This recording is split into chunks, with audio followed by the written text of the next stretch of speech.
You just heard from Defense Minister Anita Anand, who is in Germany today to meet with allies to help coordinate military assistance to Ukraine. All eyes have been on Germany as pressure mounts on that country to provide Ukraine with their Leopard 2 tanks. Canada has 82 of these German-built tanks. And Canada, among other countries who have purchased these tanks from Germany, required Germany's approval to export them to Ukraine. And that's a condition for anybody who buys those tanks. But as you hear, Minister Anand says no news to share about Canada or other countries getting that green light from Germany to send those tanks to Ukraine. You'll catch more of that interview with Minister Anand this Sunday on CTV's Question Period with Vassy Kapelos. So, should countries pressure Germany to allow for those tanks to be sent to Ukraine? What's the holdup? Let's bring in retired Major General David Fraser, CTV News military analyst and former NATO commander. Hi, General. Good to see you. Thanks for being on the show. Good to be with you, Joyce. So I just start with the basic question. Why Leopard tanks and how important are they for Ukraine? Well, tanks in general are really important because they are the tip of the spear. And Ukraine is trying to build a spear that it can plunge into the heart of Russia to expel it out of their country. Right now, they don't have a lot of tanks. What they do have are some old Russian tanks. And what they're looking for is more of a punch for the tip of the spear. But we should put it into context. The United States, and along with Canada, announced a huge package today of support that builds essentially most of the rest of the spear. And that is including armored vehicles that the infantry drive in, artillery battalions, air defense. There's an awful lot that was given to Ukraine today. Now we just have to wait to see about the tanks. And that's really a policy decision for the Germans to make. And they seem to be still contemplating on that policy decision. Absolutely, a policy political decision. Germany's saying today, General, it's weighing the pros and cons. What are Germany's concern? I mean, you know, this is a country, as you said, that has given already billions of dollars to the Ukrainian war effort. So why are they concerned about sending these tanks to Ukraine? Tanks are, as I say, are the tip of the spear, but they also represent a lot of emotional aspects about what it means for offensive capability. So the Germans are, they've already sent Martyrs, they've sent air defense equipment into Ukraine, but the tanks is a different level of conversation that they seem to be struggling with right now to come to a decision on. The other thing that all of us have to consider is what is going to be the reaction of Russia to the fact of pushing in tanks into Ukraine.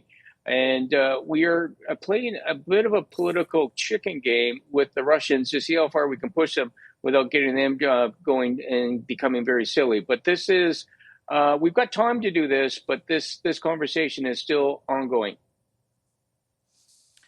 So with all the other military aid, I'm trying to understand, there has been so much military aid, anti-air stuff. It seems to me that for Germany, yes, it is a political decision. What kind of pressure could countries like Poland, for instance, who criticized the sort of non-decision by Germany today, what can countries do? Can you just decide, listen, the tank is mine, I'm going to send it in? What happens if countries like Poland decide to just send those Leopard tanks in to Ukraine?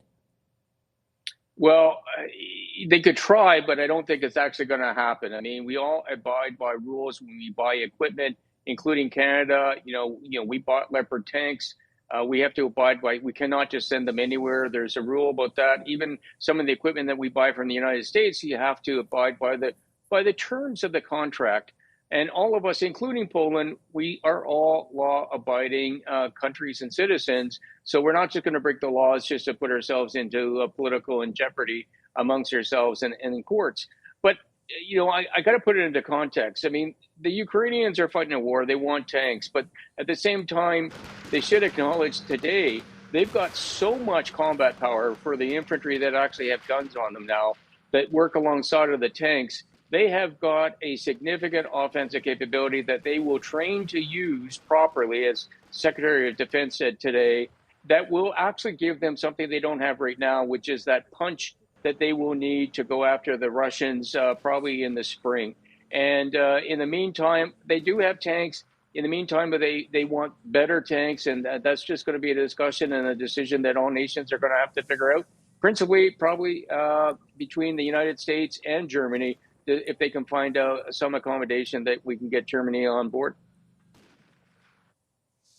But you say that now Ukraine, for the time being anyway, because of all the announcements that were made today and the previous ones, that I can't say they're okay, but they've got enough to defend themselves now, but they will eventually need these Leopard tanks. How badly and when do they need them?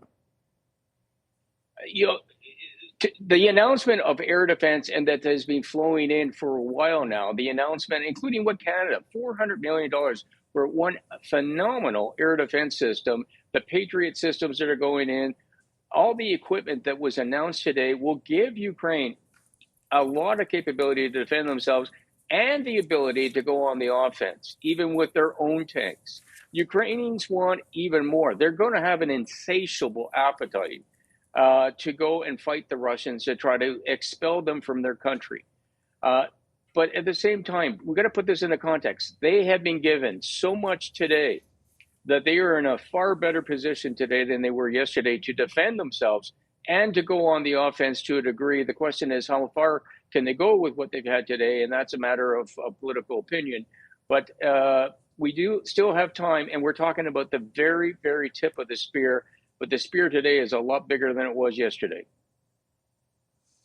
How interesting. And we will find out, and then I guess in the coming days, what Germany eventually decides. Retired Major General David Fraser, thank you so much for your time. Thank you, Joyce.